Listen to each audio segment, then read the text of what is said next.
everybody. Welcome back to Nate Reads Diversely. Happy Black History Month.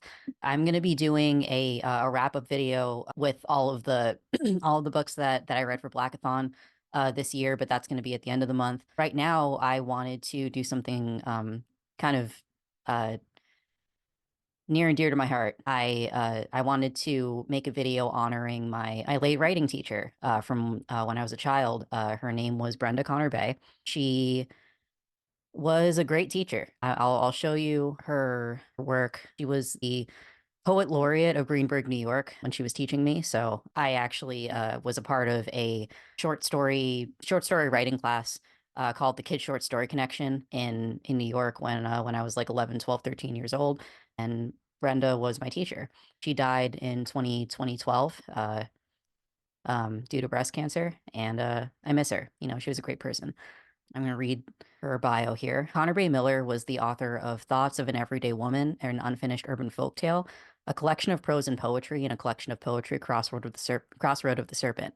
Her work appeared in Confirmation, an anthology of African American women, edited by Amina and Amiri Baraka. Working Classics, Poems on an Industrial Life, and Obsidian 2, Black Literature in Review.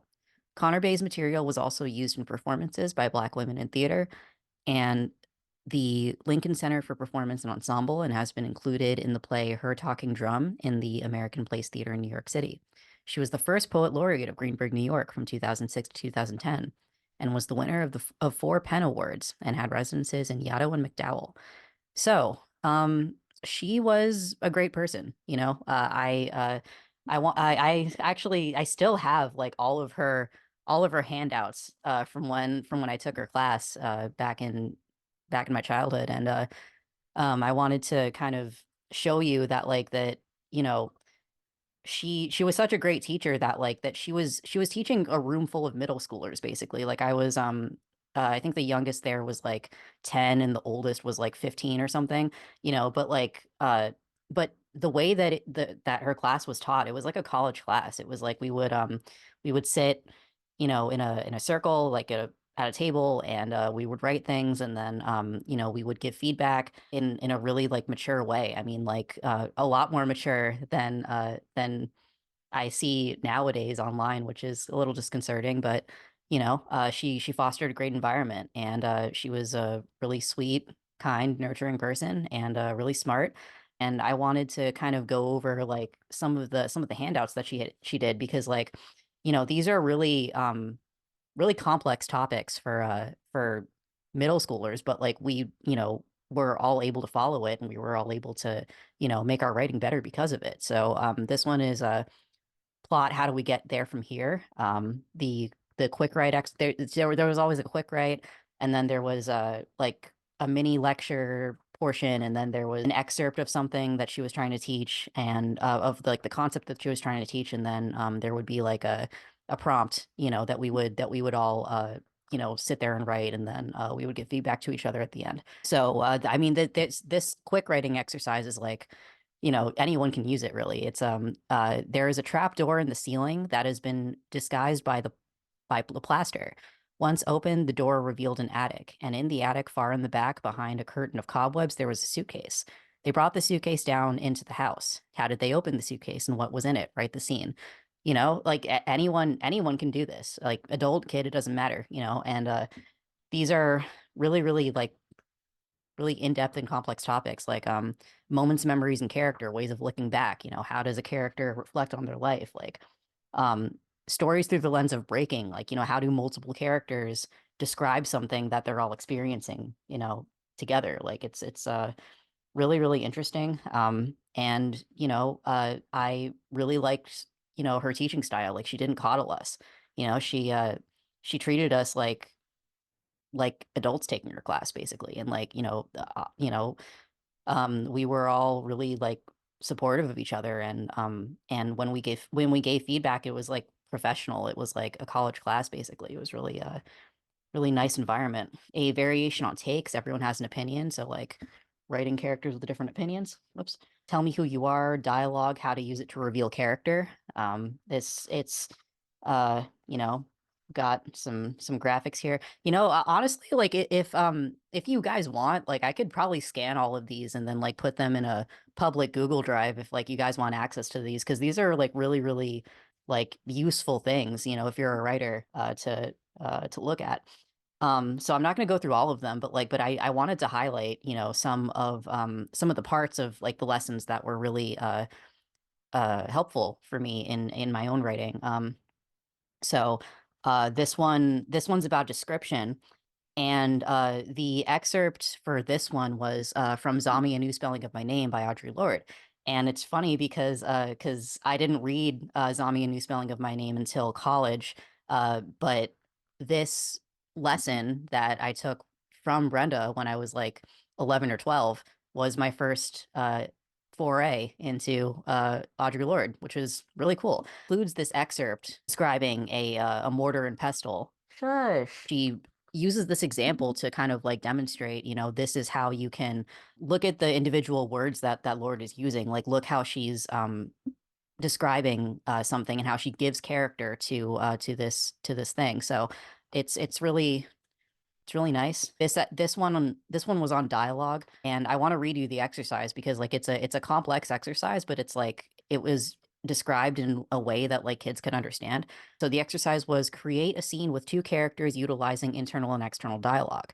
Your purpose here to give two characters individual ways of speaking and to make dialogue crackle with feelings not directly expressed.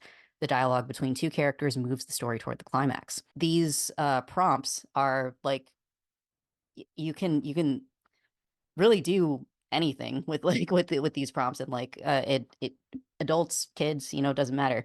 And so there's also this one is on setting revealing character, how to describe setting like a character. And she, um includes excerpts and there's she suggested reading Parable of the Sower by Octavia Butler, when demonstrating like this exercise. So she encouraged us to read as well. I mean, like that, one of the great things about Brenda is that like she included, excerpts from Black authors to get us exposed to, um, all of these important works, and I really do owe a lot of my craft, to Brenda because that this is I mean, Brenda's class was where I learned to give and receive feedback. And it also was where because, before that, I really wasn't sharing my writing with anyone. I was this awkward, weird 11-year-old, just like writing stories by myself. But in Brenda's class, I was like a participant, with like other people my age, and like we were all supporting each other and all like fostering each other's growth and stuff like that. So, um, you know, uh, it was a great experience, and I miss her. She was a great person. And uh, I also wanted to show you guys the program that I was able to take her class in, because it's still around. It's called the Kid Short Story Connection, in Greenburgh, New York, and there's a there's a session still going on, and here are the dates for it. If you want to support them, the link's going to be up here. It's greenbergartsandculture.org, Kid Short Story Connection. It's run by a woman named Sarah Bracey-White, and Sarah Bracey-White actually has a memoir written of her own. This is so it's been a while since I've read this one, but in primary lessons, this memoir is all about her like the differences between like the northern and southern racism, basically. Like, there's a part in there where she's like working at a summer camp, and like she's referred to as the help or something like that, like really like dystopian shit. So I want to read the summary here. Ripped from middle class life in Philadelphia and transplanted to a single parent household in the segregated South, Sarah, a precocious black child, struggles to be the master of her fate. She refuses to accept the segregation that tries to confine her, a system her mother accepts as the Southern way of life. A brave memoir that testifies to the author's fiery spirit and a sense of self that sustained her through family, social, and cultural upheavals. It also puts her in the forefront of the change that Martin Luther King dreamed about. Hell yeah. So she's a great person. I really recommend picking up primary lessons if you're looking for an extra thing to read for Blackathon or Black History Month or anything like that. So yeah, I mean, I just wanted to come on here and talk about that uh a black woman, was instrumental in my growth as a writer. And, I wanted to come on here and honor her. And I I'm still continuing to read books for Blackathon. I'm not going as fast as I probably should be, but I just want to take it all in. So, and I'm a slow reader in general, usually. So, but yeah. So, if you um, if you'd like to connect with me on other platforms, I also have a GoFundMe in which I'm raising money to provide free books for local LGBT youth that are by LGBT authors. I'm basically building little free libraries for local queer youth, and one of them is in currently in a doctor's office in town. So if you would like to support that, the link's going to be in the description. And if you are interested in sensitivity reading and all that, I have a coffee where I offer my sensitivity reading services at a reduced price. You can find that in the description as well. And yeah, so happy Black History Month. Look out for my Blackathon wrap up video, and I hope that you guys have a great day. Take care.